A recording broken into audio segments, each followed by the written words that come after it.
Queridos, olá, tudo bem? Pois vamos iniciar a correção do nosso tema de número 3, tema a respeito dos modelos atômicos, da sua evolução e também dos postulados decorrentes dessas hipóteses e concepções acerca de experimentos físicos evidenciados e feitos por estes cientistas. Então é o tema que se encontra na página de número 71, você pode ver justamente aqui no livro, e você tem ele na unidade 2.5, ok? Então vamos começar devagarinho com uma questão bem fácil, uma questão da PUC, que diz assim, acompanha comigo ali, ó. O isótopo 51, pegue sua estabilo e já marque, porque isso é bastante importante, afinal isso já indica para o leitor qual é o número atômico do elemento em questão, é o elemento 51, tá ali o cromo. Pode ser usado na medicina para o estudo das hemácias, né? Os íons de cromo 2 e 3, aí você faz o que? Você pega e você circula mais 2 e mais 3. Porque essas informações são fundamentais, são eminentemente com E, né, eminentemente importantes para a sua resolução. Você puxa uma flecha aqui, indicando que o cromo mais 2, ele doou 2 elétrons. E o cromo mais 3 doou 3 elétrons. Deste modo você vê que a única mudança que ocorreu nestes dois cromos, nesses íons de cromo, foi fundamentalmente a sua variação no número de elétrons. Então houve uma mudança no número de elétrons, questão bem fácil, resposta certa da questão, letra D, porque mudou o número de elétrons. Tudo bem?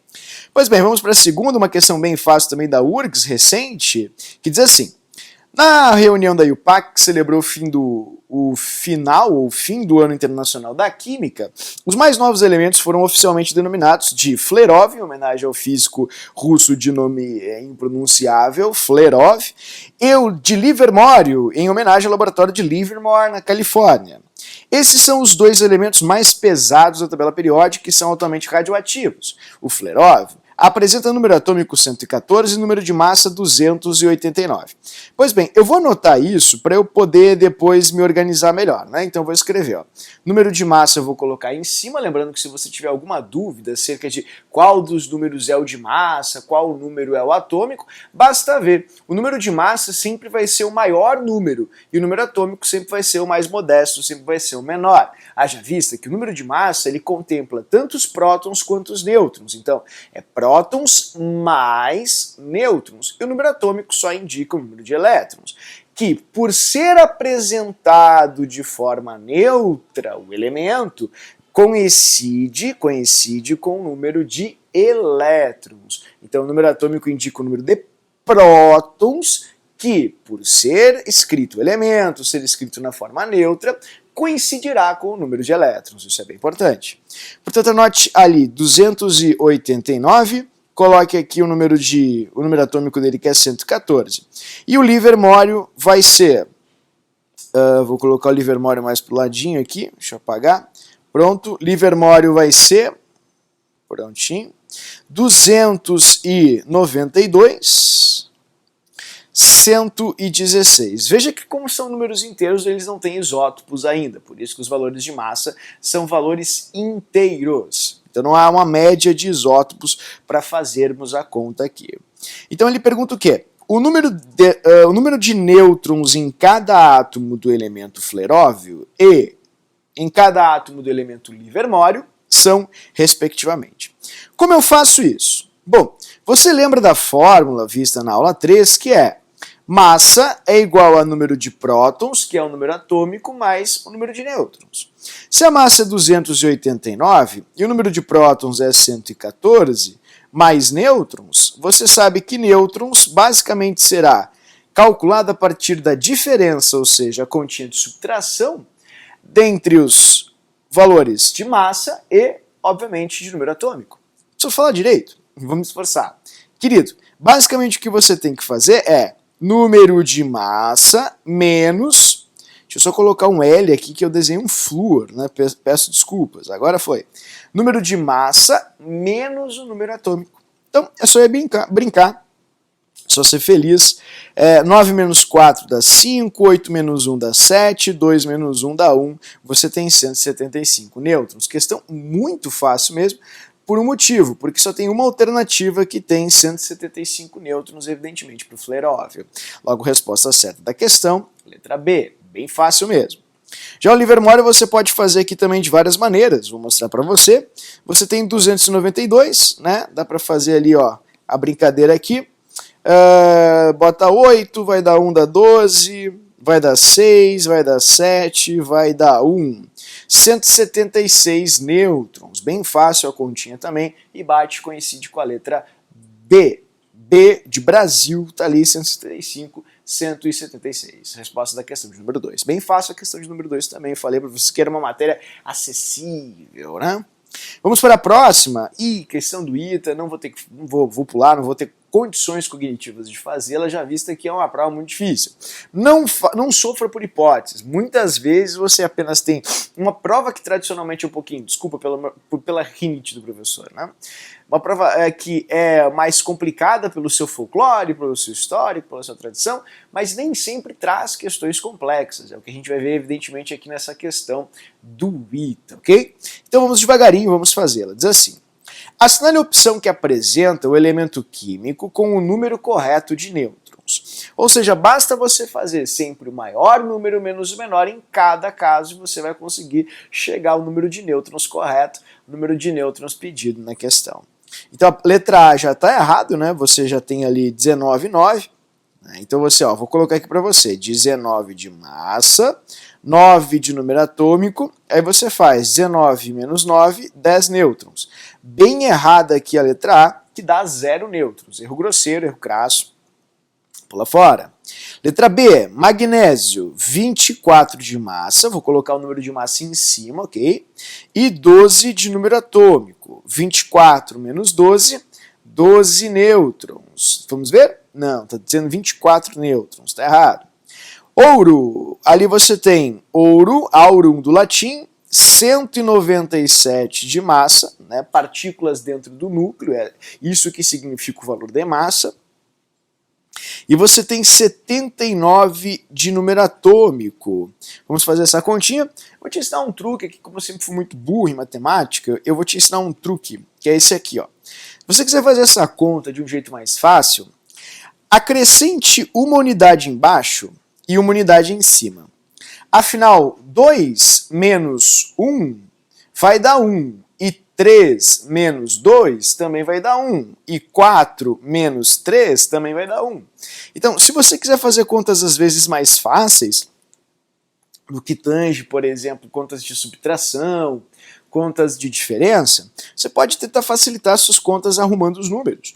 Como, por exemplo, 197 mais 1, 198. Isso aqui é exclusivamente para facilitar a minha conta.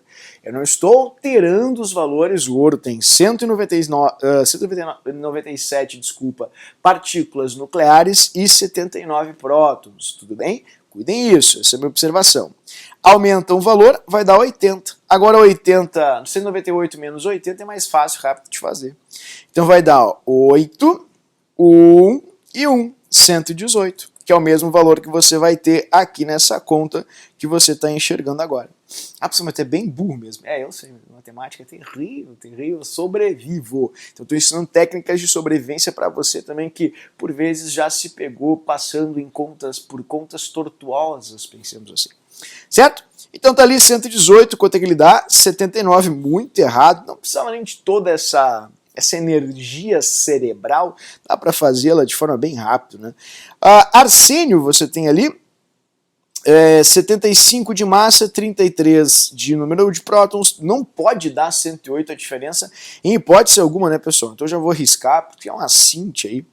E a última, que é urânio, 238 menos 92, vamos colocá-la aqui, tá? Então, urânio, 238, 38, menos 32, opa, que 32, querido, 92, agora foi, bem fácil a conta também, você vai ter 6, aí o que eu faço agora, professor? Faz a tua mágica. Tá, Ó, se você não quiser roubar um daqui e botar um aqui, assim você às vezes se atrapalha, minha sugestão é o seguinte, ó, acresça os valores, né? Eu vou fazer para você ver aqui rapidamente, tá? Ó, 6, roubou um aqui, 13, vai dar 4 aqui. Mas você poderia chegar no mesmo resultado fazendo, por exemplo, 246 menos 100. Você cresceria 8 unidades em cada um deles e o valor seria o mesmo. Daria mais rápido, 146 nêutrons. Tá vendo? Mesma coisa. Ah, eu não vou fazer assim. Não é uma condição, querido. Não é condicional, é só uma sugestão para você fazer ou não, caso você queira. Afinal, no Enem, às vezes você se pega fazendo muita matemática básica, gastando um tempo precioso, um tempo raríssimo. Questão 4, então, bem recente da URGS, da prova de 2018, que diz assim: considere as seguintes afirmações a respeito do experimento de Rutherford e do modelo atômico de Rutherford-Bohr. A maior parte do volume do átomo é constituída pelo núcleo, mas já erramos feio, né? Não. Somos imensos vazios existenciais. Lembra? O tamanho do núcleo, se comparado ao do átomo, é 10.000 vezes menor. E existem imensos vazios entre o núcleo e, obviamente, a eletrosfera, as regiões onde circulavam os elétrons, de acordo com Rutherford. Então está muito errado. A primeira você já arrisca aqui duas alternativas. O núcleo constituía a massa, ou seja, ele detinha a massa do átomo, não o volume. O volume é dado pela eletrosfera, ou a região onde o elétron se encontra. Os elétrons movimentam-se em órbitas estacionárias ao redor do núcleo, certo? Lembra que é Rutherford-Bohr, então já tem ali o ingrediente de Bohr, aquele ingrediente que o professor explicou na aula, que falava que existiam raios fixos para as órbitas. Se acreditássemos nisso, poderíamos explicar a emissão de espectros luminosos, né, decorrentes dos saltos eletrônicos. Então tá certa a segunda. E o elétron pular de uma órbita mais externa, então façamos a órbita aqui, para uma órbita, olha, o elétron pulou mais interna, tá aqui o núcleo, vamos colocar assim, ele emitirá energia, quantidade fixa, tá certo, são fótons, né? Ó, uma órbita mais externa para uma mais interna, ele emite quantidade, emite é um verbo importante aqui, bem definida, sim, são fótons, tá certinho, emite luz, quantidade de energia luminosa. Portanto, resposta certa da questão 4, letra D, como de praxe, sempre é D, né? Tá aí a letra da aprovação, exceto nas outras 3 que não foram D. Não, a primeira foi. Bom, vamos lá. 5, considerando as seguintes afirmações sobre modelos atômicos, né? Coloque cronologicamente, ou a alternativa que assinala isso cronologicamente tá, então vamos lá, é para pôr na ordem dos teóricos, dos descobridores das características atômicas. Então, átomo com partícula descontínua como esfera dividida em níveis de energia. Muito fácil, né? Bohr. Então aqui você tem o Bohr. Bohr, fechou. A massa, átomo como partícula maciça, indivisível e indestrutível. Dalton.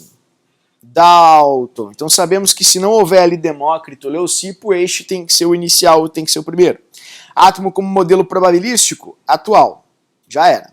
Porque o modelo atual, que é o da década de 20, é um modelo que trouxe a ideia matemática de posição de elétron, coisas que a tecnologia não havia como nos prover naquele momento, né?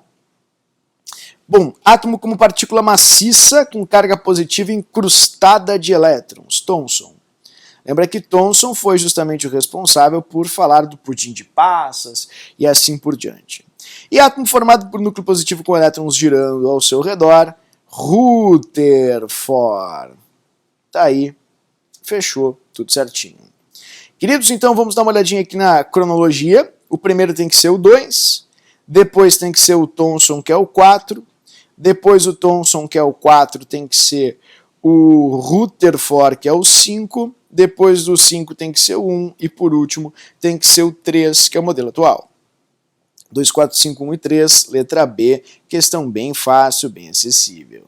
Ok? 5, letra B. 6. Um certo elemento químico possui número atômico 75 e número de massa 186,2. Veja que essa aqui é aquela questão que eu mencionei muito nas aulas, sobre o meio próton, um quinto de próton, um quinto de nêutron. Não existe números fracionários de prótons, nêutrons e elétrons no modelo básico de átomo. Ele é baseado, obviamente, em números inteiros, unitários, de partículas. Portanto, você não pode trabalhar com frações dessas partículas. Por que é fração, então? Porque não existe só um átomo daquele elemento, mas vários que são chamados de isótopos. E justamente por isso que há esse fracionamento do valor. Portanto, vamos lá. É correto afirmar acerca do elemento, né? Com base nesses dados, pode-se afirmar que... Deixa eu colocar aqui mais para cima para eu não atrapalhar ali a leitura de ninguém, né? Então, ó, com base nesses dados, fechou? Pode-se afirmar corretamente que esse elemento. Então, vou colocar aqui pro ladinho, acho que você consegue ver, né? Vamos colocar a primeira ali, ó. A primeira possui 75 prótons. Opa, não pode ter 0,2 nêutron, 0,2 próton, não pode. Tá, mas então qual é o número de nêutrons, professora? Querido, depende do isótopo que ele perguntar para você. Ele pode perguntar, por exemplo, vamos supor, nesse valor aqui, provavelmente você tem o isótopo 186U e o isótopo 187U. Ambos são átomos do elemento de número 75. Entende? Ou seja, não existe só um átomo de 75, existem vários. Eles se diferenciam pelas suas massas. Então, se eles quiserem perguntar para você, você pode ter o com 111 e o com 112. Depende de qual dos dois você tem. Agora, esse valor médio não pode lhe informar qual é o número de nêutrons que esse átomo tem. Ah, 111 prótons. Não pode ter número fracionário de próton, elétron e nêutron, pelo amor de Deus. Pronto, tá ali, ó. Como eu falei, sempre vai haver essa resposta para você quando eles tentarem trazer a ideia de fracionamento, de isótopos e tal. Então é constituído por diferentes isótopos, por isso que seu valor é quebradinho. Tá aí, resposta certa da questão de número 6, letra C. Forma um íon monopositivo que possui o mesmo número de elétrons que o ósmio. Pô, nada a ver, né, pessoal? A gente tem que ir lá buscar na tabela quem é o elemento 75. Se bem me lembro, 75 é o metal de transição. Agora eu não lembro qual é. Eita, já esqueci a cabela. Ali, o rênio, né? Tá ali. Não, se ele perder um elétron, ele vai ficar com 74, não é? Não 76, que é o que o ósmio tem, tá? Então tá errado.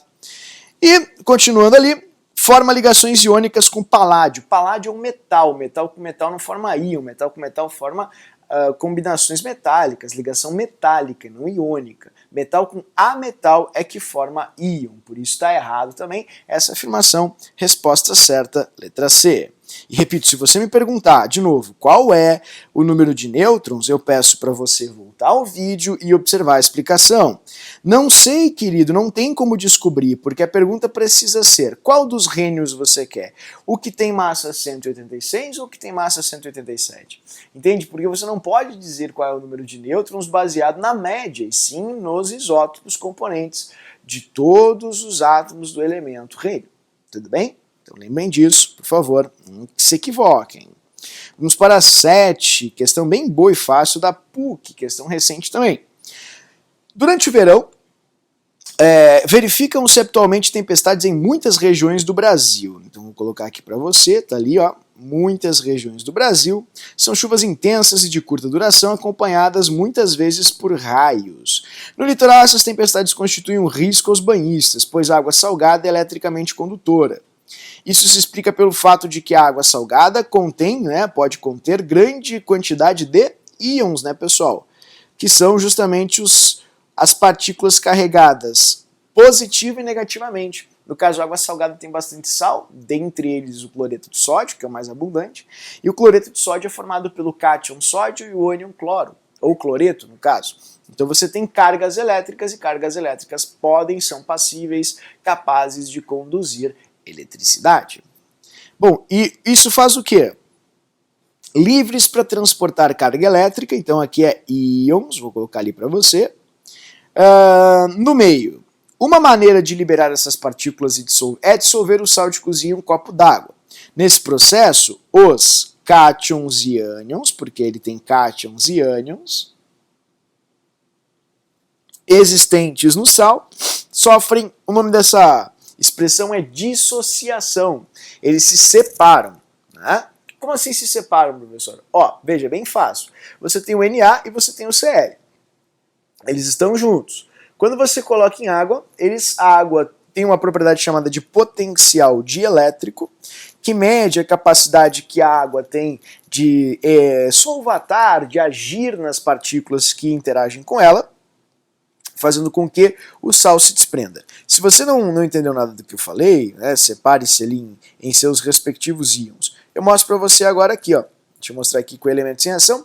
É só dar uma olhadinha aqui em cima, tá vendo? Ali em cima, eu não sei se tá desse lado, mas em algum lado aí você vai ter. Eu acho que é desse lado aqui, tá? Ó, tá mexendo ali, ok? Ó, isso aqui é a ação da água. A água vai chegando e vai arrancando as partículas do Na e do Cl, como inúmeras vezes já mostrei para você, ok? Então tá aí, fechou. Explicação da questão de número 7. Resposta certa, letra D. Certinho? 8. Questão que parece ser confusa, mas ela é muito fácil. Questão da URGS. O hidróxido de sódio, NaOH, uma substância de ampla utilização industrial, sendo obtida através de eletrólise em solução aquosa do NaCl. De acordo com a reação abaixo, considere as seguintes afirmações a respeito da quantidade de partículas atômicas presentes em algumas espécies químicas dessa reação. Beleza. As quantidades de prótons existentes nos elementos sódio e de cloro, NaCl, né, presentes no NaCl, permanecem inalteradas. Essa é uma expressão importante. Quando esses átomos formam os produtos cloro e NaOH. Se mudasse a quantidade de prótons, mudaria o elemento. O sódio passaria a ser magnésio, por exemplo, se ganhasse um próton, e o cloro passaria a ser argônio, se ganhasse um próton. E veja, não foi o que aconteceu. Continuam sendo sódio e cloro. A única coisa que mudou foi a combinação atômica, né, e não a alteração no número de prótons. Então houve uma manutenção, lembrando que a palavra manutenção vem de manter, ou seja, os prótons se mantiveram intactos, inalterados no processo químico, nos seus respectivos núcleos atômicos. Então está correta a primeira. Tá? Então se você ficou com dúvida, deixa eu fazer uma pergunta para você. Por que mudaria? Ah, porque mudou a combinação, mas atômica, não o elemento. Não entendi. Explica para criança de 3 anos de idade. A letrinha não mudou, querido. Quando muda a letrinha, muda o elemento químico. Então só se o cloro, que era Cl, virar argônio, que é Ar. E não ocorreu isso. Tudo bem? Número de prótons é o número atômico, que identifica ou dá identidade aos átomos. Isso é muito importante, não esqueça. A substância cloro gasoso é constituída por moléculas neutras formadas por átomos de cloro que apresentam 17 elétrons cada. Certo? Ah, professor, mas como assim? Aqui vai requerer um pouquinho de conhecimentos mais à frente, a posteriori. Já visto que você vai ter teorias aqui trabalhadas e elas vão servir de embasamento para você chegar nesse conhecimento futuro. Portanto, o que significa molécula? Moléculas são partículas, não é? Formadas por mais de um átomo. E não são iônicas, evidentemente. Neutras, porque obviamente elas são neutras, não tem carga, nem positiva e nem negativa. E tá certo. O cloro é isso aqui, ó, Cl2. Quem é que quer mais elétron? Cloro ou cloro? Não há uma disputa por atração de elétrons com forças diferentes, portanto, você não vai ter um elétron mais para um lado, mais para outro, que não vai polarizar, ou seja, tornar um lado mais negativo, outro lado mais positivo. Então ela é neutra, a gente simboliza até com um zerinho em cima, foi a nossa primeira aula, mostrou as simbologias para você. E a 17, sim, o número de elétrons, porque o número atômico do cloro, se você for até o elemento cloro na tabela, você vai ver o número atômico dele é 17, então tá certinho. 1 e 2 corretas. No íon positivo de sódio, o número de elétrons é... Se é maior o número de elétrons, eu tenho um erro grosseiro aqui, você não pode ter um íon positivo, porque se o íon é positivo, os elétrons negativos são dissipados e não ganhos recebidos. Entende? Então, para ter um íon positivo, você tem que ter menos carga negativa, e não o contrário. Então tá errado. O íon positivo tem número de elétrons menor e não maior, haja vista que os elétrons são cargas negativas. Então errada aqui a terceira, deixa eu colocar um errado, e a resposta só para variar mais uma vez, viu? Só letra D. 9, tá ali a questão 9, que é uma questão de Juiz de Fora, que diz assim, segundo os modelos atômicos atuais, os prótons e nêutrons estão localizados no núcleo do átomo, ao qual se deve a maior parte da massa do átomo. Desta forma, podem se caracterizar os elementos através do número atômico e do número de massa. John Dalton propôs a teoria do modelo atômico em 1808, né? O paper saiu em 1813, então essa data ela pode sofrer algumas mudanças, não se apeguem a esse detalhe. E muitos dos seus postulados mostraram-se bastante realistas em relação ao conhecimento atual sobre a teoria atômica. Entretanto, a existência de isótopos ainda não era conhecida. Então vamos lá, pega a sua estabilo, deixa eu botar aqui para cima, marque a palavra isótopos. Isso é muito importante, faz toda a diferença aqui nessa questão. Assinale a alternativa na qual a afirmação do modelo atômico de Dalton não esteja de acordo com a existência de isótopos. A. Cada elemento é composto por átomos. Tá certo, inclusive átomos específicos, pois átomos de elementos iguais são iguais de acordo com Dalton. Então isso, olha, não diz nada acerca de isótopos, tá? Todos os átomos de um mesmo elemento são idênticos. Tá aqui, esse é o erro. Não são idênticos, no erro no caso não, né? A gente, na época, quando Dalton falou isso, deu para trazer um ar identitário para a molécula, ou seja, de identidade. Ele trazia, para o átomo, desculpa, né, de cada substância. Ele trazia a ideia de que átomos de elementos iguais são iguais, átomos de elementos diferentes são diferentes. No entanto, sabe-se que existem vários tipos de átomos de um mesmo elemento. Vários cloros, vários bromos, vários oxigênios. E como de fato na época não era conhecida ainda a teoria dos isótopos, não só a teoria, mas a existência dos isótopos, essa frase que está no postulado dele de fato não se aplica à existência dos isótopos. Então a resposta certa, ou seja, a que não está de acordo com a existência dos isótopos, é justamente a letra B, ok? Repito. Átomos de elementos iguais são iguais. Todos os átomos de carbono são iguais? Claro, são átomos de carbono. Não, querido, existe o carbono 12, o carbono 13, o carbono 14. O 14 é para datação de fósseis, o 12 não, entende? Então, isso, pelo menos não com um período tão longo de decomposição. Então isso é muito importante, tá, pessoal? Todos os hidrogênios são iguais? Não. Existe o hidrogênio que tem massa 1, hidrogênio que tem massa 2, hidrogênio que tem massa 3. Agora, de fato, todos são átomos de hidrogênio. Mas existem alguns átomos que são mais leves, pensemos assim, e outros que são mais pesados.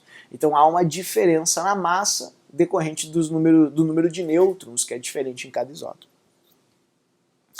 Nas reações químicas, os átomos não são alterados, tá certo? Por isso que era o modelo da bola de bilhar, o átomo maciço e assim por diante. Mas isso não tem nada a ver com isótopo e também não nega a existência de isótopos. Os compostos são formados quando átomos de mais de um elemento se combinam, tá certo? Então por quê? Porque compostos pressupõem que sejam átomos de elementos diferentes. Isso não inviabiliza ou invalida a existência dos isótopos. Porque você pode ter carbono, não interessa qual isótopo, e o oxigênio, não interessa qual isótopo, você vai ter a formação do monóxido. Você pode ter um monóxido formado por carbono 12, um monóxido formado por carbono 13 ou por carbono 14. Então isso não inviabiliza, no caso, né, deslegitima a teoria e a existência dos isótopos. E se a massa fixa de um elemento se combina com massas diferentes de um segundo, essas massas relacionam-se entre si através de números pequenos e inteiros. Parece confuso, mas não é difícil não. Ele falou o seguinte, ó, se você tiver carbono e oxigênio, você pode formar tanto monóxido quanto dióxido. Deixa eu colocar aqui embaixo, ó, carbono, oxigênio, CO2, que é o dióxido. Depende da relação de massa. Então, se 12 gramas de carbono reagirem com 16 de oxigênio, você vai formar 28. Então, se formar 28 gramas desse modo, você vai formar CO. Agora, se você mantiver a mesma massa de carbono e aumentar a massa do oxigênio, você vai formar uma outra substância, que é o CO2, e se dividem por números inteiros, porque veja, aumentou exatamente aqui, se você observar, a quantidade de um átomo de oxigênio em relação a esse aqui. Então, o que ele disse? É a teoria das proporções, ou lei ponderal das proporções múltiplas. Você pode ter mais de um composto, ou mais que um composto, gerado por dois elementos. Por exemplo, o C e o O, o carbono e o oxigênio, podem formar tanto monóxido quanto dióxido de carbono. Tudo bem? Mas o que isso tem a ver com isótopos? Nada, absolutamente nada. A única alternativa que de fato vai contra a existência dos isótopos, né, que é um dos postulados de Dalton, é a frase: todos os átomos de um mesmo elemento são idênticos. Não são. Alguns têm massa maior, outros têm massa menor. São mais leves, outros são mais pesados. São os isótopos. Ok? 10. Para a gente fechar aqui, então, uma forma de determinar a extensão de uma fratura em um osso do corpo é por meio do uso de equipamentos de raios-x. Para essa tecnologia e outros avanços tecnológicos, podem-se, acredito, podem-se ser, repito, a pessoa não sabe mais ler. Para que essa tecnologia e outros avanços tecnológicos pudessem ser utilizados, um grande passo teve de ser dado pelos cientistas: a concepção científica do modelo atômico. Sobre o modelo atômico proposto, associa as afirmações da coluna 1 com seus respectivos responsáveis na coluna 2. Bom e velho, associe colunas, teoria e teórico. Toda matéria é formada por átomos, partículas esféricas maciças, indivisíveis e indestrutíveis. Só pode ser aqui o nosso querido Dalton. O penúltimo é 1. Então não tem mais como eliminar nada aqui, né, pessoal? Porque todas as alternativas têm o número 1, o pessoal não facilitou nessa parte. Elaborou um modelo atômico constituído por uma esfera maciça de carga elétrica positiva, que continha corpúsculos de carga negativa, ou seja, pequenos corpúsculos, chamados de elétrons, nela dispersos. Sim, os elétrons ficavam incrustados na massa positiva. É isso que ele disse, e esse teórico, obviamente, foi Thomson. Aí a coisa melhora bastante, queridos, porque pulamos para 50% de chance de acerto. E aí você tem o quê? O átomo seria constituído por duas regiões, uma central chamada de núcleo e outra periférica chamada de eletrosfera. Esse foi o Rutherford, né? E por último, os elétrons ocupam níveis, essa é uma palavra-chave para o modelo de Bohr, então que complementou, diga-se de passagem, o modelo de Rutherford. Então você tem Rutherford-Bohr, 4, 3, 1, 2, resposta certa da questão 10, letra C. Ok? Pois bem, vamos agora para a próxima questão, que é a questão de número 11, que é uma questão bem fácil, super bobinha, sobre eletrização por atrito, como a gente chama, comprovando, obviamente, a existência de elétrons, né? Então diz assim, a figura seguinte representa um fenômeno ocorrido ao atritar um pente em uma flanela e depois aproximá-lo de papel picado pelo fato de o pente ficar eletrizado por atrito. Tendo em vista a evolução dos modelos atômicos de Bohr, de Dalton até Bohr, o modelo que explica o fenômeno de eletrização é o de Thomson. Por quê? Porque Thomson foi o modelo que trouxe a ideia de elétron, né? Foi o modelo que suscitou a natureza elétrica da matéria. Então, se você eletriza e você fica com um pente positivo e os papéis negativos, e positivo atrai negativo, como você está vendo aqui, ó. Deixa eu ver se eu acho aqui os balõezinhos. Pronto, achei, ó. É como o balão aqui que você vai ver agora nesse simulador, ó. Aqui está o balão neutro, ali está, enfim, o blusão neutro também. O que acontece? Se você passa bastante aqui o balão no blusão, você vai roubar todos os elétrons do blusão que passarão para o balão. Desse modo, ele vai ficar extremamente negativo, né? E por ficar extremamente negativo, você vai acabar ao aproximar de uma parede, tá vendo? Ó, repelindo todos os elétrons da parede, deixando apenas os prótons ou as partículas positivas. Então ele vai ficar grudado na parede, ó. Você larga, ele gruda ou no blusão ou ele gruda na parede, desse jeito, ok? Então, queridos, quem explicou isso, essa existência de positivo e negativo, obviamente, foi Thomson, questão bem fácil. Segundo Chang e Goldsby, o movimento quantizado, essa palavra é importante, quantizado do elétron, de um estado de energia para outro é análogo ao movimento de uma bola de tênis subindo ou descendo degraus. A genial analogia, brilhante, brilhante. A bola pode estar em qualquer degrau, mas não entre os degraus. Perfeito. Essa analogia se aplica ao modelo atômico proposto por Bohr. Bem fácil, né? Ele falou de energia quantizada, de órbitas fixas para o elétron, ele poderia orbitar ou aqui ou ali, mas não entre esses dois lugares. Perfeito. A teoria atômica moderna foi construída através da contribuição de físicos e químicos que, a partir das ideias de John Dalton, propuseram modelos atômicos e estabeleceram alguns postulados. Observe com atenção as colunas abaixo, estabeleça a correspondência entre o cientista e a sua contribuição para a construção da teoria atômica vigente. Essa questão, pessoal, eu achei ela um pouco, como posso lhes dizer, profunda demais, porque você tem aqui colaboradores dos grandes cientistas, e não efetivamente, me desculpem, e não efetivamente os grandes cientistas, entende? Por exemplo, e algumas incoerências também aqui, eu vou apontar algumas coisinhas sobre essa questão, uma espécie de manifesto aqui acerca da forma como essa questão foi proposta, que não é muito pedagógica, digamos assim. Se bem que o processo de seleção não tem que ser pedagógico, ele tem que selecionar e não avaliar, né? Isso é bastante importante. Então, vamos lá.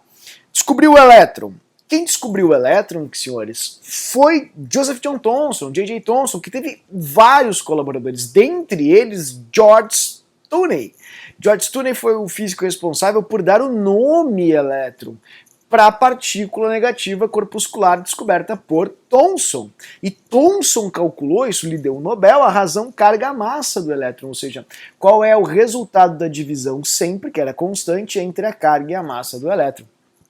Então, quantos coulombs por quilo, por exemplo, você teria nessa partícula negativa. Mas ele não deu o nome de elétron. Até eu contei historinha para vocês. Houve aquela, na publicação do paper sobre o plum pudding, aquela discussão acerca da forma como era expresso, raio catódico, não era muito popular. Então, optou-se por criar um outro nome. E quem deu esse outro nome foi George Tuney. Então foi bem chato isso, não havia necessidade, mas tudo bem, dificílimo de saber isso, Tuney tem que ser o 1. Propôs que a energia do elétron no átomo era quantizada, isso não tem discussão, né? Isso é Bohr. Esse foi o ingrediente de Bohr, tudo bem?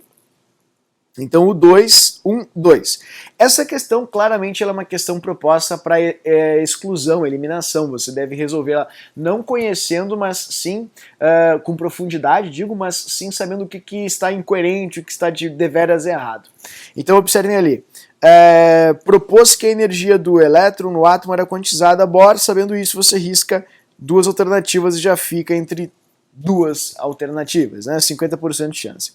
Descobriu a carga e a massa do elétron. Isso é importante, tá, pessoal? Quem fez isso foi Millikan. Né? Até comentei com vocês, mostrei na aula lá um esboço grosseiro sobre a teoria de Millikan, porque J.J. Thomson havia descoberto a razão entre a carga e a massa, mas o Millikan, com a experiência brilhante, diga-se de passagem, da gotinha de óleo, conseguiu, vendo pelas mudanças e variações do campo elétrico, qual era a relação entre a força-peso e a força do campo elétrico para manter a gota suspensa entre partículas. Então ele borrifava algumas gotinhas, eletrizava elas com raios X, né, fazendo com que elas ficassem carregadas positivo ou negativamente, e ele media a massa dessas cargas a partir da intensidade do campo elétrico. É super complexo, dificílimo, se você é físico, se você é físico experimental e quer aqui manifestar, tem vários e vários a sua concepção e a matemática, fique bem à vontade.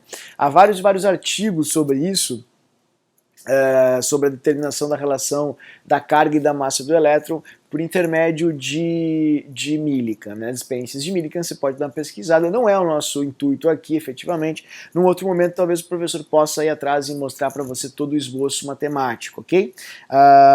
Então, posso até deixar na descrição aqui, se você tiver interesse, vou deixar aqui embaixo na descrição um link para um artigo onde há a descrição, enfim, na íntegra de toda a experiência de Millikan para você se inteirar, tudo bem? Então, tá ali, Millikan tem que ser, obviamente, o 3. Então, vou colocar aqui. Moseley. Moseley era um colaborador era aluno de Rutherford, pessoal, um colaborador. A carga do núcleo positiva, quem descobriu foi Rutherford, por isso está uma incoerência aqui nessa questão, né? Ó, 2, Moseley, aqui pelas exclusões, a gente já vai ver que fica na letra C, e diz que Moseley é o 4. Tá? 4, ou seja, descobriu a carga do núcleo do átomo. Não, ele não descobriu a carga do núcleo do átomo, ele descobriu o número atômico. A carga era positiva já descoberta por Rutherford.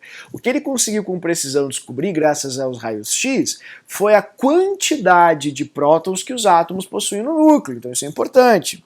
Então Henry Moseley, aluno de Rutherford, químico e físico, diga-se de passagem, descobriu o que chamamos de número atômico, gerou um upgrade à tabela de Mendeleev, comentarei acerca dele na parte de tabela periódica, nossa aula 5, ok?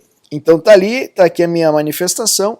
E por último, o Pauli, que obviamente propôs a ideia de que 2 ou mais elétrons de um mesmo átomo não pode ter os 4 números quânticos iguais, ou seja, ele trabalhou com a concepção dos níveis energéticos ou níveis de energia. Trabalharemos agora na nossa aula 4, vou mostrar para você direitinho como fica essa organização. Então por exclusão você fica rapidamente aqui com o 5, né, para o Pauli, e aí você vai ter 1, 2, 2, 4, já fica com a letra C como resposta nessa questão, tá? 3, 5, né? 4, 1, tudo bem? Que é o Stoney, e 5, 3. Questão bem chata mesmo, bem complicada, não é uma referência para provas sobre modelo atômico, fiquem tranquilos. Figurinhas que brilham no escuro apresentam em sua constituição a substância sulfeto de zinco. A mesma substância está presente nos interruptores de luz que brilham à noite e em fogos de artifício. O brilho é um fenômeno observado quando se adicionam aos materiais sais de diferentes metais que têm a propriedade de emitir o brilho amarelo esverdeado depois de expostos à luz, que é o fenômeno da fosforescência, né? Ele diz ali, e fluorescência também. Depois, professor, se vocês quiserem, a gente pode fazer Na tabela periódica eu vou mostrar para você a diferença entre fosforescência e fluorescência. O brilho apenas quando se absorve energia, né, que é a fluorescência, e o brilho posterior é a absorção de energia, que é a fosforescência. O modelo atômico que explica tais fenômenos foi proposto por, obviamente, modelo de... Se ele brilha é porque os elétrons saltam, e se os elétrons saltam e retornam aos seus níveis de origem, eles reemitem luz, que são os espectros descontínuos de energia. Falou em brilho, querido, resposta é Bohr, porque é a luz, né? 15. Desde a Grécia Antiga, filósofos e cientistas vêm levantando hipóteses sobre a constituição da matéria. Demócrito foi um dos primeiros filósofos a propor que a matéria era constituída por partículas muito pequenas e indivisíveis, as quais chamaram de átomos. A partir de então, vários modelos atômicos foram formulados à medida que novos e melhores métodos de investigação, né, foram sendo desenvolvidos. A seguir, são apresentadas as representações gráficas de alguns modelos atômicos. Então, claramente você vê ali o modelo de Dalton, o modelo de Thomson, do pudim de passas, e aqui um modelo ali com boa vontade de Rutherford, que parecem órbitas circulares e não elípticas, né? Então, bem fácil a questão. Primeira só pode ser Dalton, então você já arrisca várias. A segunda, Thomson, que é o pudim de passas, né, massa positiva, elétrons incrustados. E a última só pode ser, então, Rutherford. Rutherford-Bohr, né, como Bohr fez um complemento, você pode tê-lo junto no modelo. Resposta certa, letra D. A D aí encabeçando todas as respostas, praticamente, como eu te falei, é sempre a D. Tá? 15, então, letra D. 16, questão bem fácil, mas essa aqui engana, hein? Lembra que eu mostrei a foto para você da visita do professor, um quadro do Louis David, pintor oficial do Napoleão, que retratou Antoine Lavoisier e a sua esposa no momento pós elaboração ou criação do Tratado de Química Elementar, que era justamente o livro que trouxe a ideia da conservação das massas.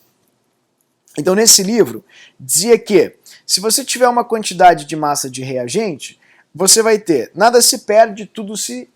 nada se perde, nada se cria. Ou seja, você vai ter uma manutenção dessas massas, vai haver a conservação, tudo se transforma. Então você vai ter ali justamente a mudança, a alteração de massa, a não alteração de massa nesse processo. Muita gente pode achar que foi Dalton que disse isso, mas veja, tá errado, não foi Dalton não. Quem falou isso foi Lavoisier. Lavoisier desencadeou, digamos assim, a concepção da teoria da estequiometria do átomo maciço por meio da ideia, desencadeou para Dalton e Prost a ideia do átomo maciço indestrutível, no caso para Dalton, né, porque Prost evidentemente só trabalhou com as leis ponderais, mas ele desencadeou essa percepção por intermédio da conservação das massas. Então quem foi o teórico que postulou a teoria da lei de conservação das massas? Foi Lavoisier. Dalton utilizou essa teoria para a posteriori trazer ideias acerca do átomo, que foram oriundas dessa teoria.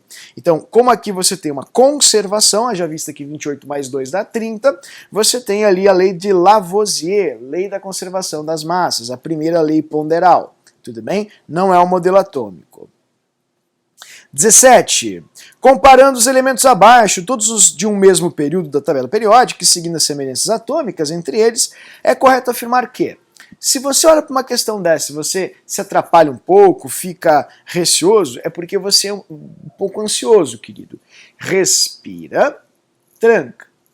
Preste atenção, isso é um problema, você não pode ser ansioso na prova, isso vai lhe prejudicar muito. Solta.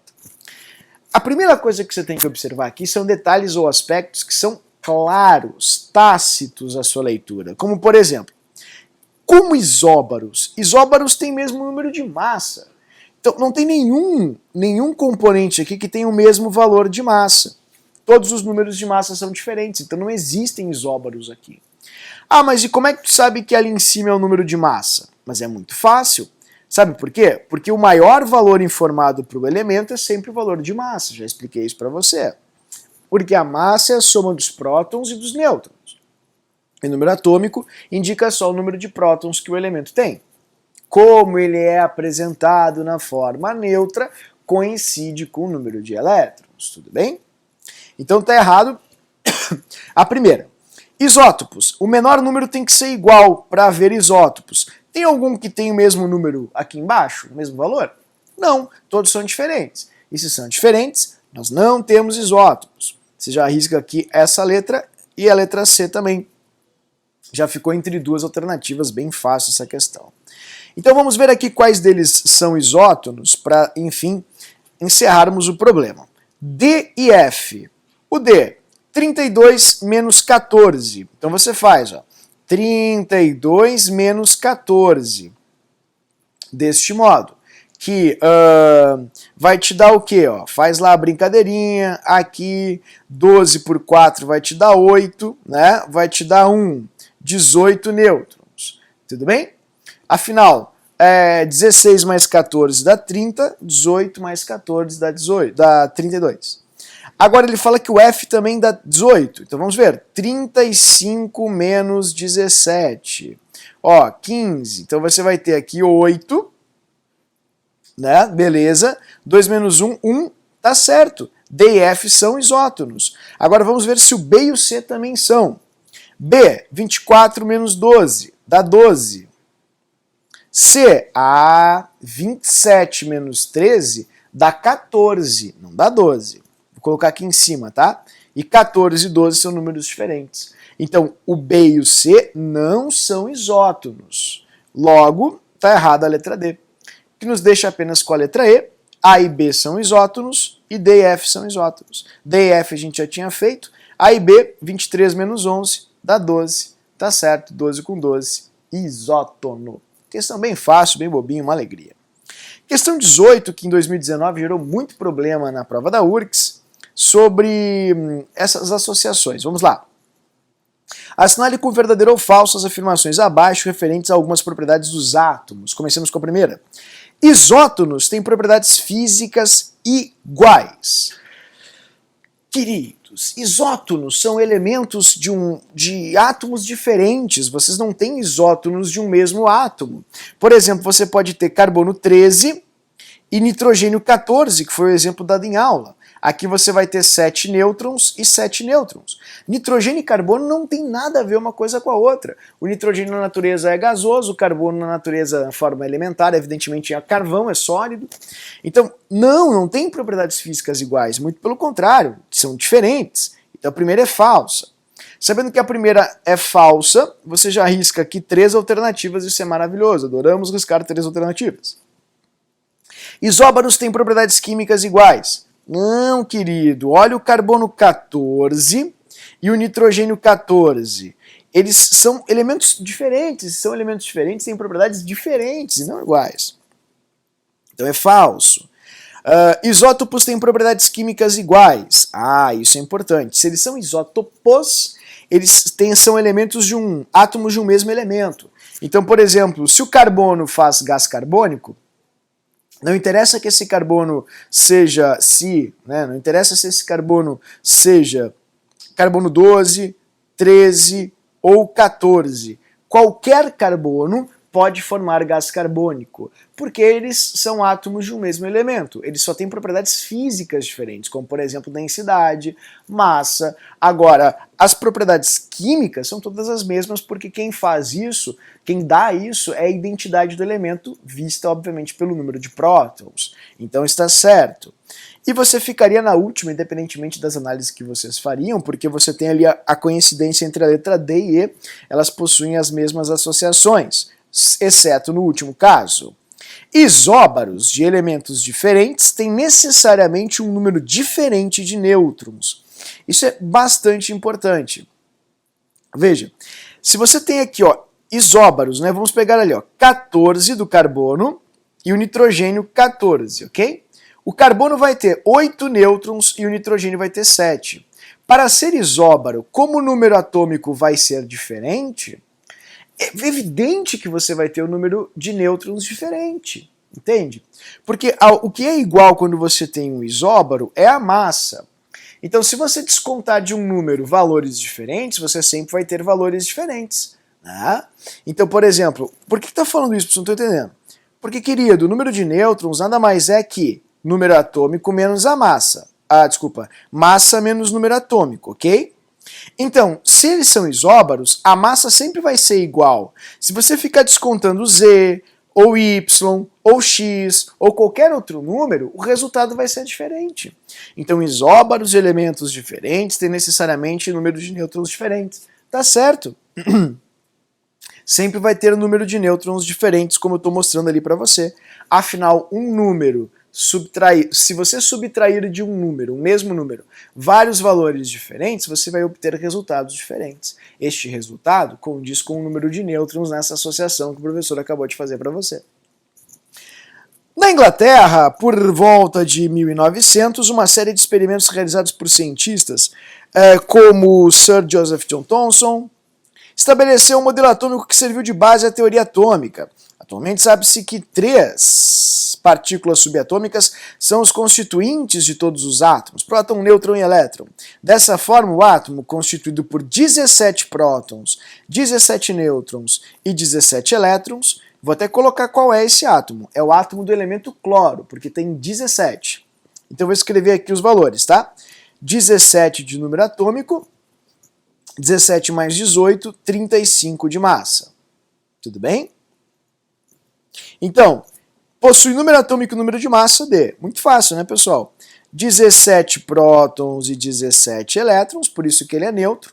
E aqui você vai ter 35, porque é 17 prótons mais 18 nêutrons. E 17 mais 18, 35. Então, resposta, como é respectivamente, número de atômico e número de massa.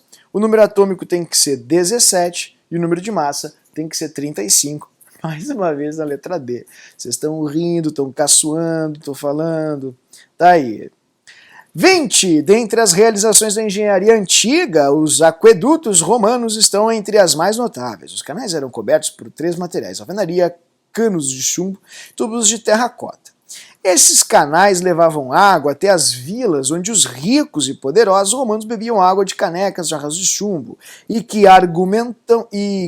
que argumentam alguns historiadores teria enfraquecido a elite romana e, desse modo, contribuído para a derrota do império que eles dirigiam, pois pode ter ocorrido envenenamento causado por terríveis crescentes de chumbo, índices crescentes de chumbo, no corpo, que é tóxico para muitos órgãos e tecidos, incluindo coração, ossos e rins. O nome da doença é plumbismo. O chumbo no corpo ele é um anticoagulante e antiplaquetário. Então o que acontece? Você acaba se esvaindo em sangue sem não antes ter alucinações e outras reações terríveis. Chumbo é terrível.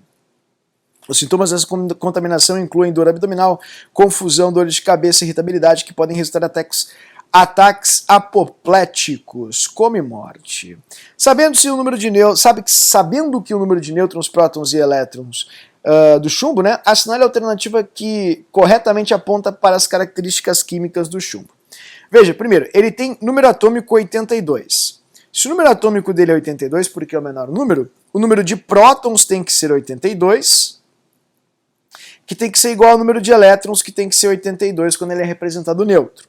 Então, se o número atômico for diferente do número de prótons, como na letra A, você pode riscar a alternativa, porque o número atômico, descoberto por Moseley, evidentemente identifica o elemento. 82, 82, 82, e a última você pode riscar também, porque ele te dá um número atômico de 207. O número atômico dele não é 207, é 82. A letra D também, o número atômico dele é 82 e não 207. Portanto, a resposta certa, letra A, o número de massa dele é 207, que é o maior valor. Lembra que sempre o maior valor é o número de massa. E o número de nêutrons dele só pode ser 125, haja vista que 125 mais 82 dá 207. Eu vou puxar a flechinha aqui. Ó, 82 mais 125, 207. Ok? Perdão. Desculpa. Resposta certa, letra B, questão bem fácil. E a última questão do Enem, questão 21. Em 1808, Dalton publicou seu famoso livro, o intitulado O Novo Sistema de Filosofia Química, o do original, The New System of Chemical Philosophy, no qual continha 5 postulados que serviam como alicerce da primeira teoria atômica de matéria fundamentada no método científico. Esses postulados são enumerados a seguir. A matéria é constituída por átomos indivisíveis. Fechou? Todos os átomos de um elemento químico são idênticos em massa e em todas as outras propriedades. Ok, a gente sabe que isso hoje não é verdade, porque existem os isótopos. Na época ele não havia mencionado, porque não havia sido descoberto, os isótopos, né? Mas é um postulado dele, ok? A gente não está aqui questionando o postulado, são fatos. Ele disse, perfeito. Os átomos, diferentes elementos químicos têm diferentes tipos de átomos, em particular, seus átomos têm diferentes massas. Isso está errado também, né? Por quê? Porque existem os isóbaros. Isóbaros são átomos que possuem de diferentes elementos químicos que possuem diferentes massas. Vou escrever para você mais uma vez o carbono 14 e o nitrogênio 14, ambos com a mesma massa e são de elementos diferentes. Lembrando que os átomos são indivisíveis, também a gente sabe desde Thomson que isso é errado, né? Os átomos são indestrutíveis nas reações químicas e mantêm suas identidades. Desculpa, os átomos são indestrutíveis nas reações químicas, eles mantêm as suas identidades. O indestrutível está errado. Nas reações químicas mantém sua identidade, exceto nas reações de fissão, fusão, onde há alguma variabilidade nuclear, está correto. No entanto, queridos, eles não são indestrutíveis. Você tem átomos se dividindo por mera eletrização, né? Então o átomo acaba se decompondo, formando íons. Você tem emissões radioativas, onde esses átomos acabam decaindo, então eles se destroem sim. Você pode estilhaçar um átomo hoje em dia, a gente já sabe disso. Átomos de elementos combinam com átomos de outros em proporções de números inteiros pequenos para formar compostos. Tá certo, né? Como o professor falou, um carbono com um oxigênio forma um CO2. Um CO, desculpe. Monóxido. Agora, um carbono com 2 átomos de oxigênio forma um CO2. Essa é a teoria da lei das proporções múltiplas de Dalton, que eu vou esboçar com maior profundidade na parte de leis ponderais na estequiometria, no próximo livro de Físico-Química e Cálculos Químicos, ok? Então, das 5 postulações dele, a única que ainda é considerada correta é, evidentemente, a 5, porque é a única que não tem uma refutação clara por intermédio de outras teorias recentes em virtude de novos conhecimentos e avanços tecnológicos e consequentemente, né, muito provável da ciência. Pois bem, então, resposta certa, letra E. Queridos, eu espero que eu tenha ajudado vocês com essa parte. Vocês viram que é um tema bem fácil, bem acessível. Se você esqueceu, errou alguma coisa, muito provavelmente seja por algum lapso, desculpa, né, de um conceito ou teoria, mas é muito repetitivo, você deve ter percebido. Espero que você tenha usado nosso planner, né? Você colocou ali quais são as suas dúvidas, quais você errou. Ao colocar qual você errou, você anota ali quais foram os conceitos que não ficaram claros, e aí no plantão eu ajudo vocês, tiro essas dúvidas, reforçamos isso para que vocês vão para a prova com toda a capacidade aí para acertar a questão de modelo atômico, que de fato é uma questão bastante fácil. Certo, queridos? Então aproveitem o finalzinho de carnaval, um bom início de semana a todos, um bom começo de ano agora, de fato, né? Porque, enfim, o ano começa só depois do carnaval, e eu fico à disposição de vocês, será um prazer ajudar. Um grande abraço, até a aula e tchau, tchau!